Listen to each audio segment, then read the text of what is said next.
அவர் துதிகள் மத்தியில வாசமாயிருக்கிறார். எங்கே நாம் அவரை துதிக்கிறோமோ நம் நடுவில் அவர் வாசமாயிருக்கிறார். ஆமென். ஹalleluya. கர்த்தர் நம் நடுவில் வந்து விட்டா போதும், நம்ம குறைகள் எல்லாம் மாறி போய்விடும். ஹalleluya. ஸ்தோத்திரம். இந்த காலவெளியில கொஞ்ச நேரம் தியானிப்பதற்கு நாம் எடுத்துக்கொள்வோம். லூக்கா எழுதின சுவிசேஷம் 3ஆம் அதிகாரம் 3ஆம் வசனம். லூக்கா எழுதின சுவிசேஷம் 3ஆம் அதிகாரம் 3ஆம் வசனம். அப்பொழுது கர்த்தருக்கு வழியை ஆயத்தப்படுத்துங்கள், அவருக்கு பாதைகளை செவ்வை பண்ணுங்கள் என்றும். ஹalleluya. இங்கே வாசித்ததால் இந்த வசனத்திலே யோவான் ஸ்நானகனை குறித்து சொல்லப்படுகிறது. யோவான் ஸ்நானகன் வனாந்திரத்திலே கூப்பிடுகிறவருடைய சத்தம். ஹalleluya. அவர் சொல்லுகிறார், அதாவது தேவனுக்கு வரப்போகிறதான மேசியாவுக்கு வழியை ஆயத்தப்படுத்தும்படியாய் இவர் இந்த யோவான் ஸ்நானகனை பிதாவாகிய தேவன் முன்குறித்து முன்பதாகவே அனுப்பியிருக்கிறார். ஆமென். நமக்கு இதெல்லாம் நல்லா தெரியும். இந்த காலவெளியில ஸ்தோத்திரம், கர்த்தருக்கு வழியை ஆயத்தப்படுத்துங்கள். ஆமென். இவர் சொன்னதான இந்த ஆயத்தம் முதலாம் வருகை, அதாவது இயேசு கிறிஸ்து இந்த உலகத்திற்கு வருகிறதான ஒரு வருகை. ஆமென்.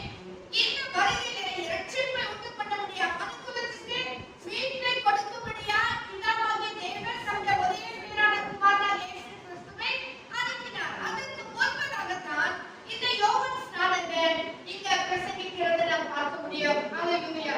அந்த வசனம் தான் இந்த காலவெளியில உங்களோடு கூட நான் பகிர்ந்து கொள்ள விரும்புகிறேன். அதாவது கர்த்தருக்கு வழியை ஆயத்தப்படுத்துங்கள். நம்முடைய தேவனாகிய கர்த்தர் நம் நடுவுல வந்தோம்னா, நம்மை ஆசீர்வதிக்கணும்னா, நம்மை பலப்படுத்தணும்னா, முதலாவது வழியை ஆயத்தப்படுத்த வேண்டும். ஆமென். கர்த்தர் வருவதற்கு தடைகள் என்ன இருக்கு, அதை நாம் சரிப்படுத்திக் கொள்ள வேண்டும். கர்த்தர் நம் நடுவுல வந்து நம்மை ஆசீர்வதிக்கணும்னா, அல்லது நம்ம உயிர்ப்பிக்கணும்னா நாம் என்ன செய்யணும்? அதான் உங்களோடு கூட சில காரியங்களை பகிர்ந்து கொள்ள விரும்புகிறேன். கர்த்தருக்கு வழியை ஆயத்தப்படுத்துங்கள், அவருக்கு பாதைகளை செவ்வை பண்ணுங்கள். ஆமென். அவருக்கு நம்ம பாதைகளை நாம் செவ்வை பண்ண வேண்டும். இடத்துல ஏதாவது இருந்துச்சுன்னா நிச்சயமாய் கர்த்தர் வர முடியாது. என்னென்ன காரியங்கள், ஒரு சில காரியங்களை உங்களோடு நான் பகிர்ந்து கொள்ள விரும்புகிறேன். முதலாவது நம்ம பார்க்கும் பொழுது 1 சாமுவேல் 7ஆம் அதிகாரம் 3ஆம் வசனத்தை வாசிக்கிறோம். 1 சாமுவேல் 7ஆம் அதிகாரம் 3ஆம் வசனம். அப்பொழுது சாமுவேல் இஸ்ரவேல் குடும்பத்தார் யாவரையும் நோக்கி, நீங்கள் உங்கள் முழு இருதயத்தோடும் உங்கள் முழு இருதயத்தோடும் கர்த்தரிடத்தில் திரும்புவீர்களானால் அந்நிய தேவர்களையும் அஸ்திரத்தையும் உங்கள் நடுவிலிருந்து விலக்கி உங்கள் இருதயத்தை கர்த்தருக்கு நேராக்கி அவர் ஒருவருக்கே ஆராதனை செய்யுங்கள். அப்பொழுது அவர் உங்களை பெலிஸ்தருடைய கையில் நீங்களாக்கி விடுவார் என்றார். அப்பொழுது அவர் உங்களை பெலிஸ்தருடைய கைக்கு நீங்களாக்கி விடுவிப்பார். அதற்கு முன்னே நம்ம என்ன செய்யணும்னு சொன்னா, அந்த சாமுவேல் என்ன சொல்றாரு? அந்நிய தேவர்களே, முதலாவது முழு இருதயத்தோடு கர்த்தரிடத்தில் திரும்புங்கள். இரண்டாவது, அந்நிய தேவர்களையும் அஸ்திரோத்தையும் உங்கள் நடுவிலிருந்து விலக்கி. ஹalleluya. ஆமென்.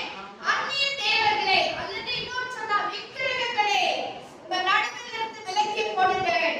நம் கர்த்தருக்கு பாதையை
சொல்ல அம்மோன் புத்திரரின் தேசத்திலே வந்தபோது அம்மோன் புத்திரரின் பிரபுக்கள் ஆனானை பார்த்து தாவீது ஆகும்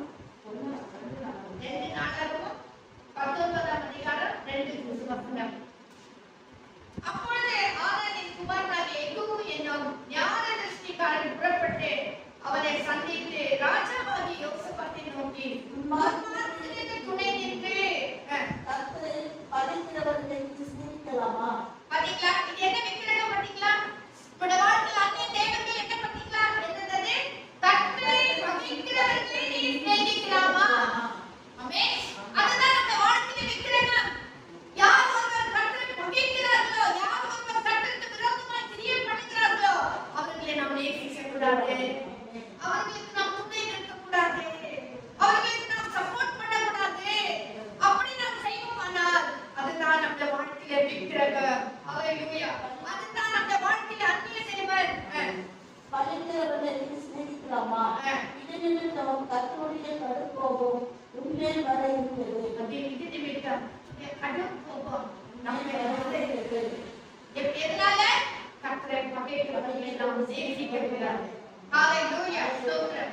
ஆகிலும் நீ புத்திர பிரபுக்களை தேசத்தை விட்டார்கள். வேலை தேட உன்னுடைய இந்தியத்தை நேராக்கின விஷயத்தில் நன்மையான காரியங்கள் உன்னிடத்திலே காணப்பட்டது உண்டு என்றார். ஆமென்.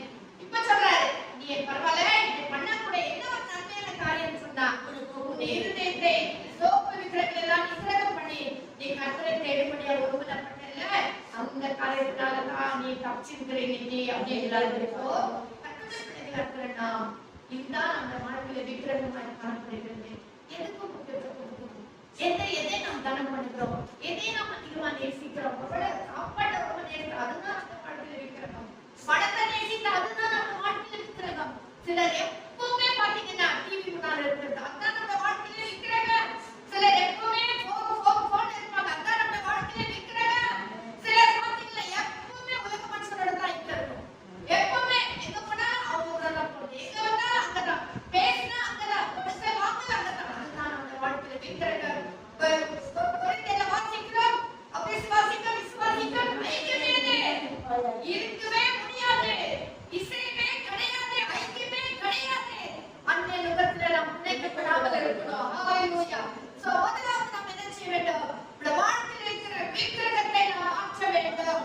இரண்டாவது நாம் என்ன வாசிக்கிறோம்? 2 நாளாகமம் 29ஆம் அதிகாரம் 16ஆம் வசனத்துல வாசிக்கிறோம்.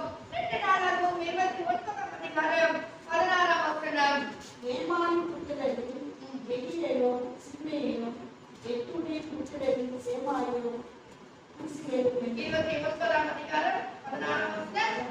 ஆசாரியர்கள் கர்த்தருடைய ஆலயத்தின் சுத்திகரிக்கும்படி உட்புறத்திலே பிரவேசித்து கர்த்தருடைய ஆலயத்தின் கண்ட சகல அசுத்தத்தையும் வெளியே கர்த்தருடைய ஆலய பிரகாரத்தில் கொண்டு வந்தார்கள். அப்படி லேவியர் அதை எடுத்து வெளியே எவ்வளவு நாட்கள். ஆமென். ஹalleluya. இரண்டாவது நாம் என்ன செய்ய வேண்டும்? நம்முடையதான ஆலயத்தை நாம் சுத்திகரித்துக் கொள்ள வேண்டும். ஆலயம் நாம் கூடுகிற இடம் அல்ல ஆலயம், அது ஒரு பில்டிங். ஆமென். ஆலயம் யார்? நானும் நீங்களும் தான் தேவனுடைய ஆலயமாய் இருக்கிறோம். நான் தான் தேவனுடைய ஆலயமாய் இருக்கிறேன். ஹalleluya. கர்த்தர் நம்ம ஒவ்வொருவருக்குள்ளும் வாசமாய் இருக்கிறார். ஹalleluya. அவர் தங்கி தாமரிக்கிற தேவனாய் இருக்கிறார். நம்முடைய குடும்பம் தான் தேவனுடைய ஆலயம். நம்முடைய சபை தான் கர்த்தருடைய ஆலயம். ஹalleluya. இதை ஒவ்வொன்றையும் நாம் என்ன செய்ய வேண்டும்? சுத்திகரித்துக் கொள்ள வேண்டும். ஹalleluya. நல்ல பெயிண்ட் அடிச்சிருக்கு, நல்ல மொசைக் ஃப்ளோரிங் தான், நல்ல இருக்கு, நல்ல டெக்கரேஷனா இருக்கு. அந்த நல்ல கர்த்தர் பார்ப்பது நாம் கூடி வருகிறதான நாம் சுத்தத்தோடு வருகிறோமா? நாம் கூடி வரும்போது பரிசுத்த அலங்காரத்தோடு வருகிறோமா? பயத்தோடு நடுக்கத்தோடு கர்த்தரை தொழுது கொள்கிறோமா? அதை கர்த்தர் பார்க்கிறார். அதே மாதிரி நம்முடைய இருதயத்தை நாம் சுத்திகரித்துக் கொள்ள வேண்டும். இதிலே கர்த்தர் வாசமா இருக்கிறார். இதிலே கர்த்தர் தங்கி தாமரிக்கிறவராய் இருக்கிறார். இந்த சுத்திகரிப்பு பண்ணும்போது இருக்கிற எல்லா சுத்தங்களையும் கொண்டு போய் கெத்ரோன் சண்டையில கொண்டு போய் போட வேண்டும். ஹalleluya. பரிசுத்த ஆவியானவர் இயேசுவின் இரத்தத்தினால கழுவப்பட்டு ஆவியானவரால கொண்டு போய் வெளியே உடனே போடப்பட வேண்டும். கர்த்தருடைய பிள்ளைகளே, நீங்க கர்த்தருடைய பிள்ளைகளா இருக்கிற நாம் முதலாவது இந்த விக்கிரகங்களை விட வேண்டும். இரண்டாவது நம்முடையதான ஆலயத்தை நாம் சுத்திகரித்துக் கொள்ள வேண்டும். மூன்றாவது என்ன பார்க்கிறோம்னு சொன்னாக்கா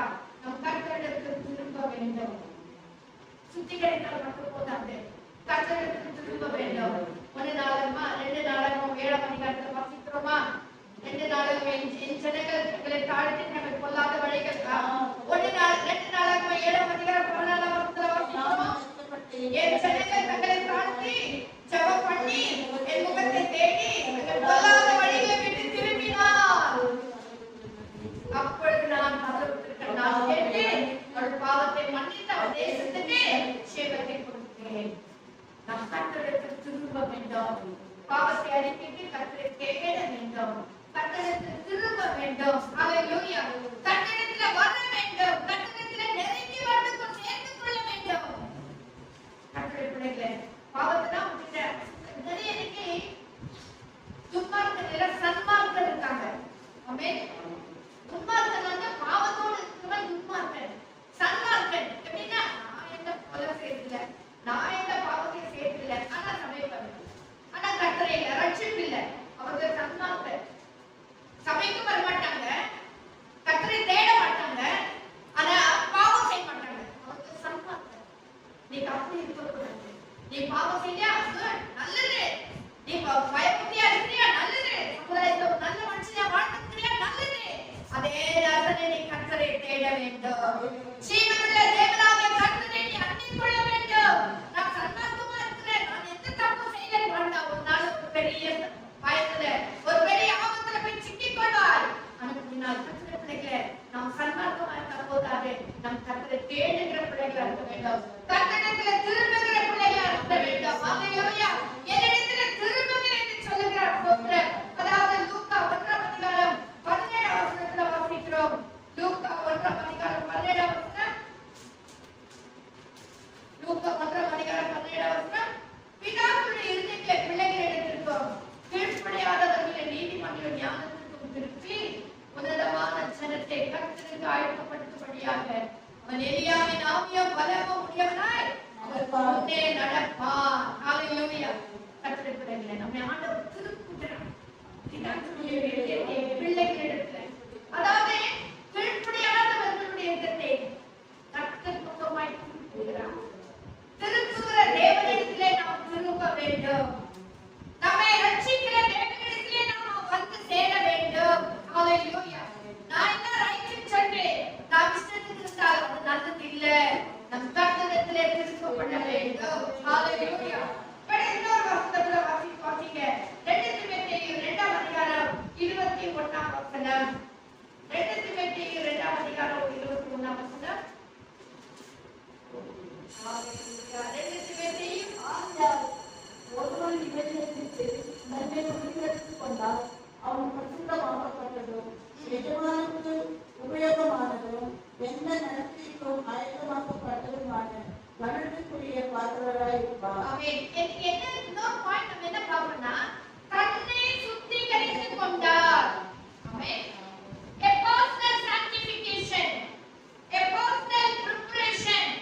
அதாவது தன்னை நாம் ஒவ்வொருவருமே சபையில் ஆயத்தமாக்கப்பட்டோம், குடும்பமாக ஆயத்தப்படுறானா, நாம் ஒவ்வொருவரும் சபையில் கூட்டத்தில் நம்ம ஆயத்தமாக்கப்பட வேண்டும். ஏன்னா எனக்குள்ள என்ன இருக்குன்னு எனக்கும் தேவனுக்கு தான் தெரியும். ஆமென்.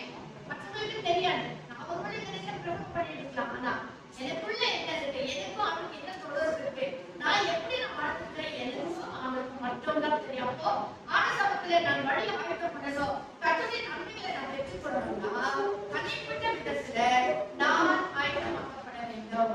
நான் தனிப்பட்ட விதத்துல ஏன்னா உள்ளத்தை ஆராய்ந்து பார்க்கிறவர் கர்த்தர். ஹல்லேலூயா. ஆனபடினாலே நான் ஆயத்தமாக்கப்பட வேண்டும், நான் சுத்திகரிக்கப்பட வேண்டும்.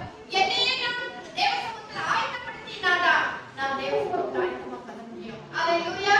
சோ முதலாவது நாம் விக்கிரகங்களை விட வேண்டும், இரண்டாவது ஆலயமாகிய நம்மை சுத்திகரித்துக் கொள்ள வேண்டும், மூன்றாவது தேவனிடத்தில் திரும்ப வேண்டும், நான்காவது தான் நம்மை பர்சனல், அதாவது என்னை நானே சுத்திகரித்துக் கொண்டு என்னை நானே ஆயத்தப்படுத்திக் கொண்டு தேவ சமூகத்தில் வர வேண்டும்.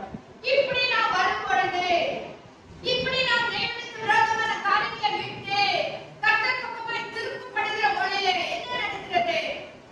லூக்கா 3ஆம் அதிகாரம் 4ஆம் வசனத்துல வாசிக்கிறோம். லூக்கா 3ஆம் அதிகாரம் 4ஆம் வசனம்.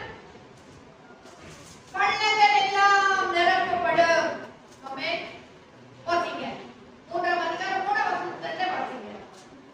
பள்ளங்கள் எல்லாம் நிரப்பப்படும், சகல மலைகளும் குன்றுகளும் தாழ்த்தப்படும். இப்படி நாம் கர்த்தருக்கு வழியை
விரித்தவராய் காணப்படுகிறார்.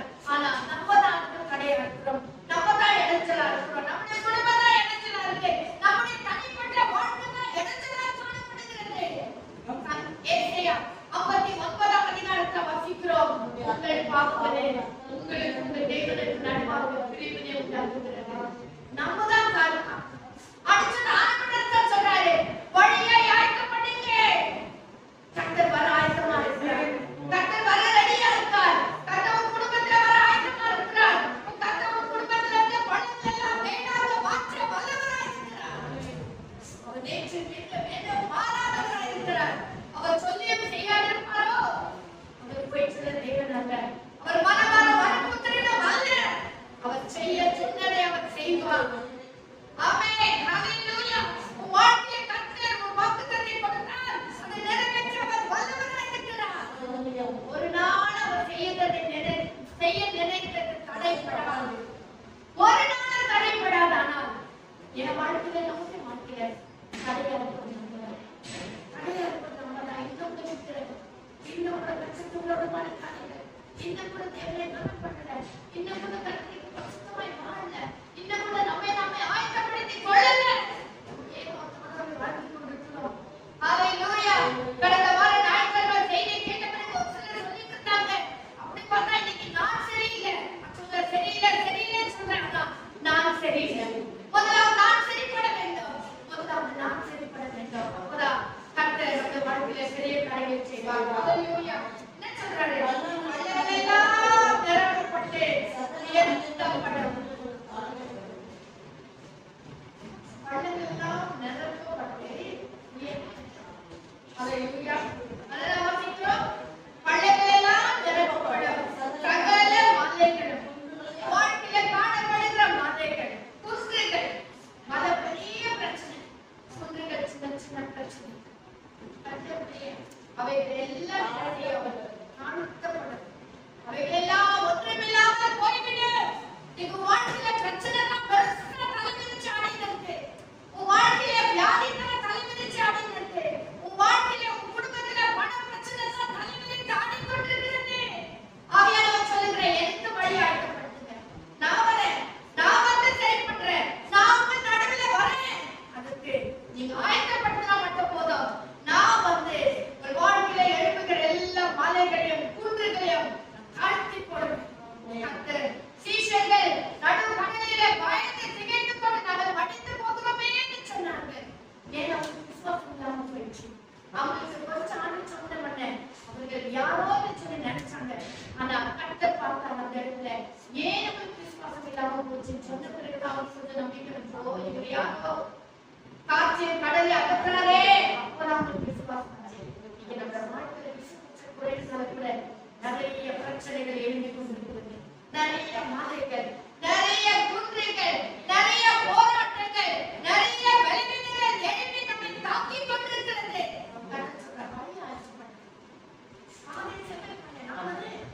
நான் வருவதற்கு நீயே முட்டுகளா இருக்கிறியே, நான் உன் சமுத்திரம் உங்ககிட்ட வந்து என்ன கிரியை செய்வதற்கு நீங்களே கையெழுப்பீங்க. நீங்க வழி திறந்துங்க, உங்கள் பாவத்தை விடுங்க, உங்கள் விக்கிரங்களை விடுங்க, என்னை கணக்கு பண்ண ஆரம்பிங்க, என்னை நீங்க நேசிக்க ஆரம்பிங்க, ஜெபிக்க ஆரம்பிங்க.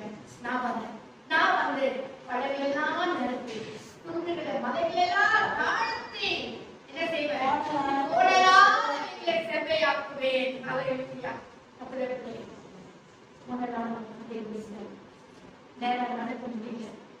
இன்னைக்கு நல்லா இருந்தா நாளைக்கு நல்லா இல்லை, இன்னைக்கு கொஞ்சம் நிம்மதியா இருந்தா நாளைக்கு இன்னொரு பிரச்சனை வரும் தான், இல்லைன்னு சொல்லல.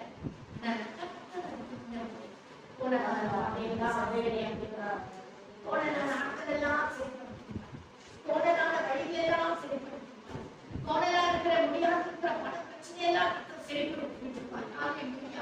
அவர் போறதுக்கு நம்ம இடம் கொடுக்க வேண்டும், அவர் வந்து ஜீவிதத்துக்கு நம்ம இடம் கொடுக்க வேண்டும். இன்னைக்கு நம்ம தான் முச்சுக்கலா இருக்கிறோம், இன்னைக்கு நம்ம தான் தடையா இருக்கிறோம், இன்னைக்கு நம்ம தான் குடும்பத்துக்கு ஆசீர்வாதத்துக்கு தடையா சொல்லப்பட்டு கொண்டிருக்கிறோம்.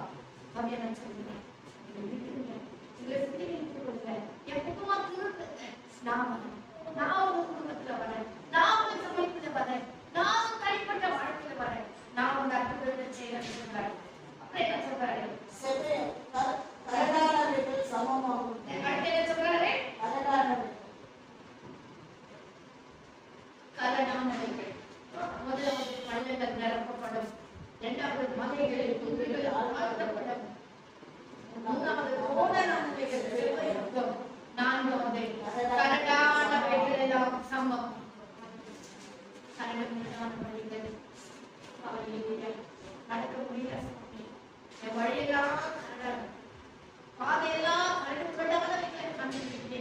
இல்லை சொல்லும்போது யார் வருவார்.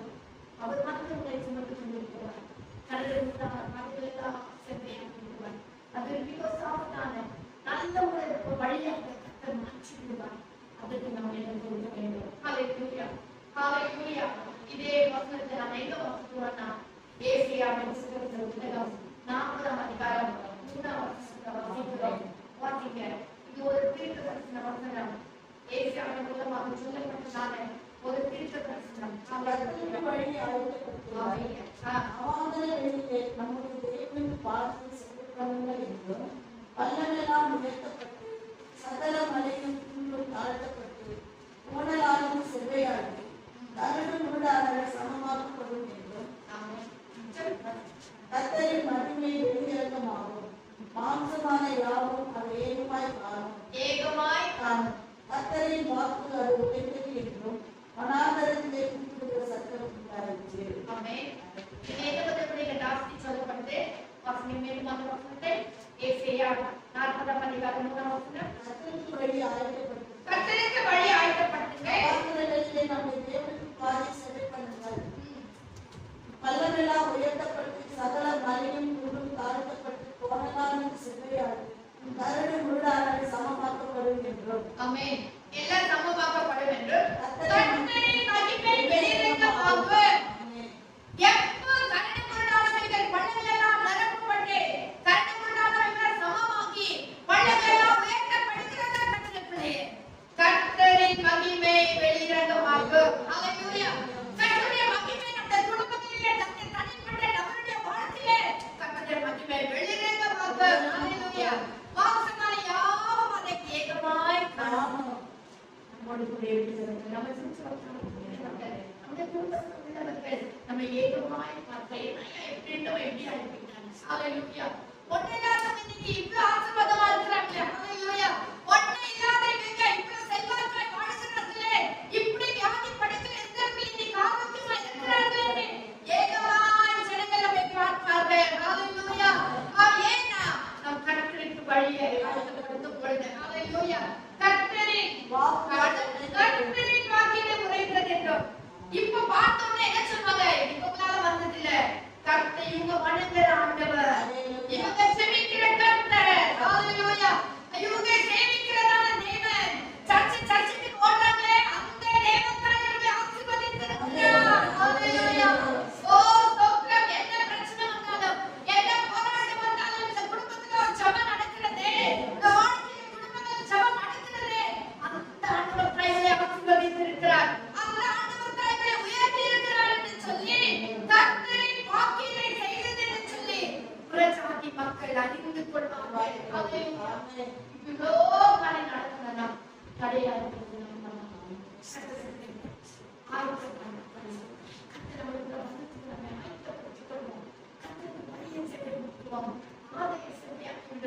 நாம் ஒவ்வொருவரும் இந்த நாட்களிலே பாதைகளை சேவையாகும் போது கர்த்தர் நம்முடைய வாழ்க்கையில வந்து நம்மை ஆசீர்வதிக்க வல்லவராய் இருக்கிறார். ஹல்லேலூயா. ஸ்தோத்திரம். ஒரு சில காரியங்களை நான் அதை சொல்லிக்கொண்டே போகிறேன். ஆயத்தம் நம்ம எல்லாருடைய வாழ்க்கையிலும் ரொம்ப ரொம்ப ரொம்ப முக்கியமானது. ஹல்லேலூயா. நம்ம ஆயத்தப்பட்டால்தான் எந்த ஒரு ஆசீர்வாதத்தை நாம் பெற்றுக்கொள்ள முடியும். ஸ்தோத்திரம். முதலாவது நாம் பார்க்கிறோம், வசனங்களை வாசிக்க வேண்டாம். 2 ராஜாக்கள் 3ஆம் அதிகாரம் 16ஆம் வசனத்தில் என்ன வாசிக்கிறோம்? நீங்கள் பள்ளங்களையும் உங்கள் பள்ளங்களெல்லாம் நீங்கள் காட்சியம் காண மாட்டீர்கள், வழியாக காண மாட்டீர்கள். உங்கள் பள்ளங்களெல்லாம் சொல்றாரு, உங்கள் பள்ளங்களை வெட்டுங்கள். நாம் பள்ளங்கள் நிரப்பப்பட வேண்டுமானால் முதலாவது நாம் பள்ளங்களை வெட்ட வேண்டும். வெட்டினால்தான் அந்த பள்ளங்கள் நிரப்பப்படும். எதை காட்டுகிறது? ஆயத்தத்தை காட்டுகிறது. ஆயத்தம். எல்லாருடைய வாழ்க்கையில ஆயத்தம் ரொம்ப முக்கியம். அப்புறமா என்ன சொல்றாரு? அந்த விதவை வீட்டுல போய் காலியான பாத்திரங்களை கொண்டுவான்னு சொல்றாரு. 2 ராஜாக்கள் 4ஆம் அதிகாரம் 3ஆம் வசனத்துல காலியான பாத்திரம் தான் அந்த பாத்திரத்திலே தான் எண்ணெய் வாங்கப்படும், எண்ணெய் நிரப்பப்படும். அந்த வாழ்க்கையில நிரம்பணுமா நாம் காலியாக மாற வேண்டும். 3ஆம் நேரம் வசிக்கிறோம். 2 ராஜாக்கள் 5ஆம் அதிகாரம் 10ஆம் வசனத்துல என்ன வசிக்கிறோம்? நூற்றுக்கு அதிபதி அவன் போய் 7 நாகமான் குஷ்டரோகத்திலிருந்து விடுதலை பெற முடியும். நீ 7 தரம் உழுதலனா, நீ கீழ்ப்படியலனா உங்க வாழ்க்கையில வெற்றி வரவே வராது.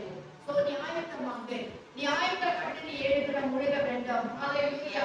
No healing until leper had dipped 7 times. அவன் 7 தடவை முழுகல. நான் வாழ்க்கையில குற்றடத்துல விடுதலை இல்லை. ஹalleluya. நான் ஆயத்தம் பண்ணலன்னா ஹalleluya மேசியா உலகத்துக்கு வந்தே முடியாது. யோவான் ஸ்நானகன் வந்தாரே. ஹalleluya. No Messiah until the way had been prepared. மேசியா வரணும்னா வழி ஆயத்தப்பட வேண்டும். அது ஏசியா தீர்க்கதரிசி மூலமாக குறைக்கப்பட்டது. No harvest until the ground had been broken. அதாவது நீ நல்ல அறுவடை செய்யணும்னா முதலாவது நிலம் பழுது பார்க்கப்பட வேண்டும். முதலாவது நிலமானது அதை ஏறி விழுந்து அதற்கான அசுத்தங்களை எல்லாம் மாற்றி அதை சரிப்படுத்த வேண்டும். ஹalleluya. ஓசியா 10 அதிகாரம் 12 ஆமென். No vision without obedience. யோவான் 9:7 வாசிக்கிறோம். நீ தரிசனத்தை பார்க்கணும், அதாவது உனக்கு ஒரு வெளிப்பாடு வேணும்னா முதலாவது கீழ்ப்படிய வேண்டும். நீ கீழ்ப்படிந்தால் மட்டும்தான் வாழ்க்கையில வெளிப்பாடு வர முடியும். ஹalleluya. No resurrection until the stone has been removed. அதாவது யோவான் 11:39 வாசிக்கிறோம். லாசர் மேல் கல்லறை மேல் இருந்த கல் புரட்டப்பட்டால் மட்டுமே ஒரு உயிர்த்தெழுதல் நடக்க முடியும். கல்ல மேல போட்டுட்டு லாசர் மேல் எதைய வாசனா வர முடியாது.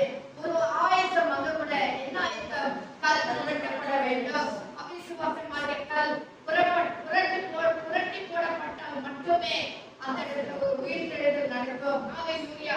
மனம் திரும்புதல், அதாவது ஒரு ரீகன்சிலியேஷன் அப்படின்னா ஐயோ நான் பாவி, நான் மனம் திரும்பணும் அப்படின்னு உன்னை ஒப்புக்கொடுத்தா மட்டும்தான் மனம் திரும்புதல் நடக்கும். யோவேல் 2 அதிகாரம் 12-13 இன்னும் அங்க வெளிப்படுத்தல் 7 அதிகாரம் 13 என்ன வாசிக்கிறோம்? அதாவது ஆட்டுக்குட்டியானது ரத்தத்திலே தோய்க்கப்பட்டால் ஒழிய பரலோகத்துக்கு செல்ல முடியாது.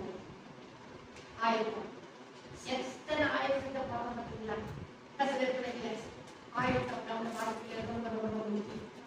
இது முதலாம் ஆயத்தத்தை தான் இன்னைக்கு நம்ம வாஸ்தவம் ஏசியா மூலமாக சொல்லப்பட்டதாக வாசனம். 2ஆம் ஆயத்தத்தை தான் பரிசுத்த ஆவியானவர் இந்த நாளிலே நம்மோடு பேசிக் கொண்டிருக்கிறார். நீங்க ஆயத்தப்படுங்க. கர்த்தர் ஆயத்தம் நடத்துகிறார். மாணவர்கள் சபையில் ஆயத்தம் கர்த்தர் பிள்ளைகள் இன்னும் பரிசுத்தமாக பண்ணுங்க. அதுதான் உண்மை. இன்னைக்கு நம்ம எல்லாரும் விசுவாசிகளுக்கு சொல்லிக் கொடுக்கிறோம். ஆனா விசுவாசிகளுக்கு ஏற்ற கிரியை நம்ம வாழ்க்கையில் இல்லை. கர்த்தர் வருவதற்கு நம்ம தான் துணையாக. கர்த்தர் சொல்றாரு,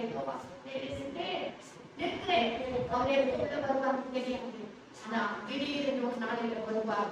அவர் வருவதற்கு அந்த புத்தியுள்ள 5 கன்னிகளை போல நம் மனவாட்டிய சபைக்காக தேவனை சந்திக்க நாம் ஆயத்தமா இருக்க வேண்டும். ஆயத்தப்படுத்தினால் நிச்சயமாக வருவார். எப்போ மனவாட்டிய சபை ஆயத்தமாக்கப்படுகிறதோ மணவாளன் வந்து விடுவார். ஹalleluya. ஹalleluya. ஒண்ணே இந்த மணவாட்டிய சபை ஆயத்தமாக்கல, இன்னொன்னு ஆத்துமாக்கள் ரட்சிக்கப்படல. அந்த ரட்சிப்புக்கு காரணமா இருப்பது நம்மதான். இன்னொரு ஆண்டவர் சுவிசேஷம் சொல்லாம இருக்கோம். ரட்சிக்கப்படாதவர்களை நாம் இன்னும் தேவ சமூகத்தில் கொண்டு வராமல் இருப்பதற்கு நம்மதான் காரணமா இருக்கிறோம். நாம் என்ன செய்ய வேண்டும்? ரட்சிக்கப்பட்ட பிள்ளைகள், கர்த்தருடைய பிள்ளைகள் நம்முடைய வாழ்க்கை, நம்முடைய தனிப்பட்ட வாழ்க்கைக்கு நாம் ஆயத்தப்படுகிறது போல மேசியா வருவதற்கு நாம் ஆயத்தமாக வேண்டும் என்று பரிசுத்த ஆவியானவர் கால்களிலே நம்மோடு இடைப்படுகிறார். அவர் வர நாம் ஆயத்தப்படுத்துவோம். அவர் வருவதற்கு யோவான் ஸ்நானகன் வந்தார். அவர் வழி ஆயத்தப்படுத்தினார். ரட்சகர் உலகத்துக்கு வந்தார். இப்போ மணவாளன் வர வேண்டும் என்றால் ரட்சிக்கப்பட்ட ஒவ்வொரு சபையும், ரட்சிக்கப்பட்ட மணவாட்டிய சபையும் ஆயத்தமாக்கப்பட வேண்டும். அப்பொழுது மணவாளன் வந்து விடுவார். ஹalleluya. மணவாளன் வர நாம் எல்லாரும் ஆயத்தமாகுவோம். நம் கண்களை ஜெபிக்கலாம். ஹalleluya. இந்த உபவாச நாளிலே ஹalleluya, ஹalleluya, ஹalleluya. ஸ்தோத்திரம், ஸ்தோத்திரம், ஸ்தோத்திரம், ஸ்தோத்திரம்.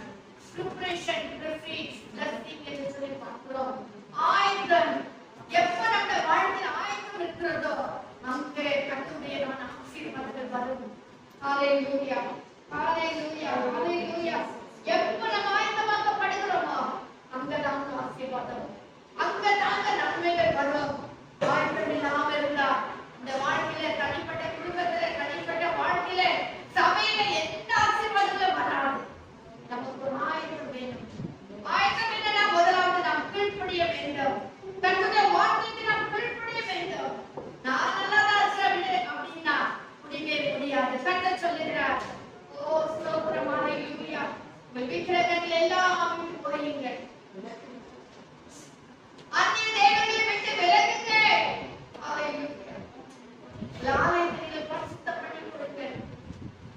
எல்லா சுத்தங்களையும் கொண்டு போய் தேவனோட ஆசீர்வாதங்களை போட்டு விடுங்க. உனக்காக வெட்டப்பட்ட நான் உனக்கு உனக்காக சிந்தப்பட்ட இயேசுவின் ரத்தம் இருக்கிறது. அந்த ரத்தத்திலே அந்த ரத்தத்திலே நாம் சுத்திகரிக்கப்பட்ட பிள்ளைகளாக இருப்போம். ஹalleluya ஹalleluya.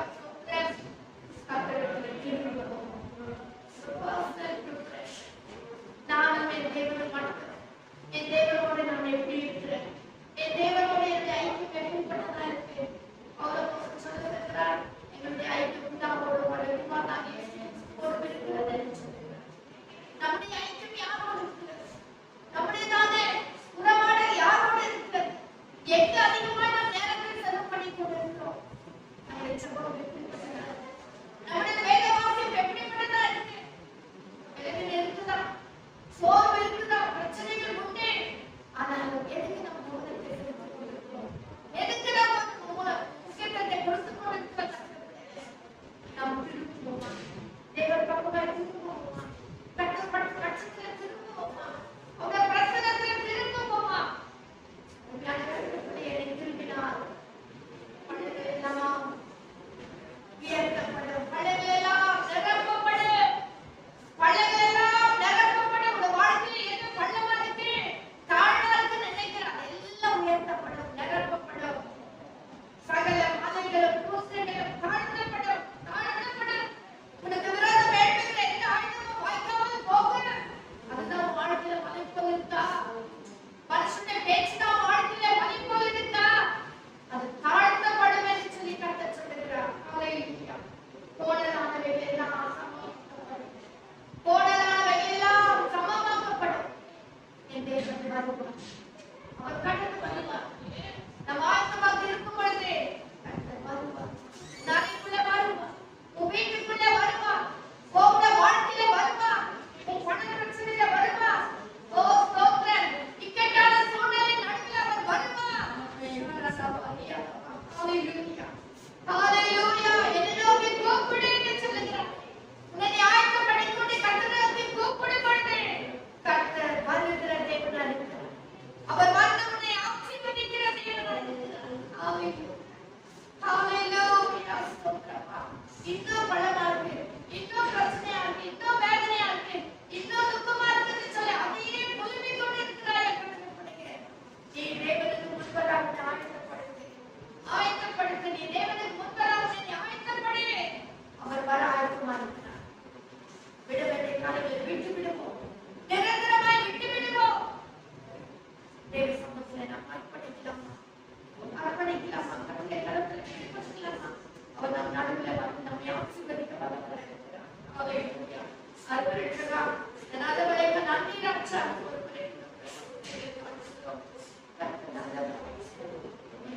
மனப்படுகிற படங்களெல்லாம் மலைகளை குட்டுகளெல்லாம் தாழ்த்தி போடும்படியா படங்களெல்லாம் சக்தியாக்கும்படியா நீர் வர ஆயத்தமா இருக்கீங்கப்பா. எங்களை அர்ப்பணிக்கிறார், எங்களை அர்ப்பணிக்கிறோம், என் கரத்திலே ஒப்பு கொடுக்கிறோம். நல்லவரையா நீர் மகிமை உள்ளவராக, நீர் மனவர மனுஷன் அல்ல, பொய்ச்சொல்ல மனிதனும் அல்ல கர்த்தர். உண்மையுள்ள தேவன் அப்பா, நீ உண்மையுள்ள தேவன் ஆண்டவரே. ஸ்தோத்திரம். இந்த காலவெளியிலே தாழ்த்திட்ட கரத்தில் அர்ப்பணிக்கிறோம். எங்களை பொறுப்பெடுத்துக்கொள்ளும், அவர்களை கேட்க பொறுப்பெடுத்து கர்த்தர் ஆசீர்வதிப்பீராக, உயிர்ப்பிப்பீராக, உம்மை அண்டிக்கொள்ள திரும்பி தருவீராக. தேவையெல்லாம் சந்திக்கப்படுவதாக ராஜா. அப்பா, மலை மேல் வைக்கப்பட்ட ஒரு பட்டணத்தை போல இந்த பிள்ளைகள் எழுப்பி ஆண்டவரே பிரகாசமாய் வாழ கர்த்தர் உதவி செய்வீராக. கர்த்தர் அர்ப்பணிக்கிறோம், ஆசீர்வதி வழிநடத்தும், தாழ்த்துகிறோம், தாழ்வின் கரத்திலே விட்டுக் கொடுக்கிறோம். துதிகளை மகிமைகளை நாங்கள் உமக்கே செலுத்துகிறோம். இயேசுவின் நாமத்தில் ஜெபிக்கிறோம். ஆமென் ஆமென் ஆமென். ஹalleluya ஹalleluya.